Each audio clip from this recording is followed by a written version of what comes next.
Noemí Moraes, tengo 74 años.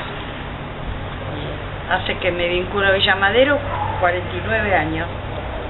Y yo tenía 7 años, 7, 8 años.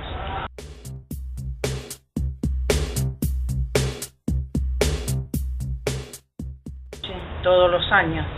Juntábamos ramitas, cuando empezaba junio ya empezábamos a juntar ramas. En la casa de nadie porque ninguna madre quería. Lo juntábamos en un lugar. Cuando había más o menos un bulto, venían los chicos de otro lado y nos llevaban las ramas. Bueno, nosotros cuando veíamos que nos faltaban las ramas íbamos a donde estaban y las volvíamos a traer. Éramos sin pelear, pero nos sacábamos las ramas unos a otros. Hasta que llegaba el 29 de junio que se prendía.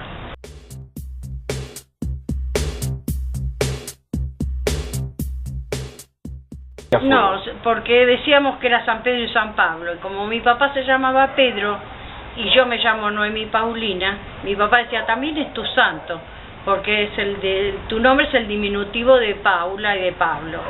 Y así que porque era San Pedro y San Pablo.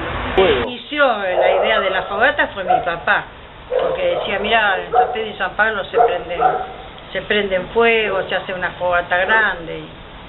Él fue, y bueno, nosotros lo comentamos con los chicos, antes uno salía a la vereda, jugábamos y lo comentábamos y empezamos a hacerla. No, crecí, no, ni cuenta me di que se dejó de hacer. Lo que sí, siempre, cuando viene el 29 de junio, ese es mi recuerdo, pensar que cuando era chica hacíamos la fogata, pero de ver y de ver que hubieran hecho, no había nadie, ¿no?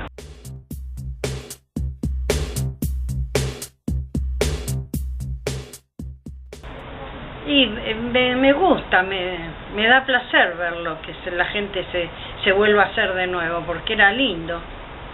Pero por un montón de años no se hizo más. Mis hijos, que no lo hicieron nunca eso. No lo veían, les daba lo mismo. Ahora yo la primera vez fue cuando hicieron en la Vía Verde, que vi otra fogata.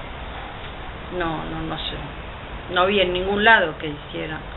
Bueno, me llamo Noemí, soy vecina de Villa Madero y creo que otro barrio es posible.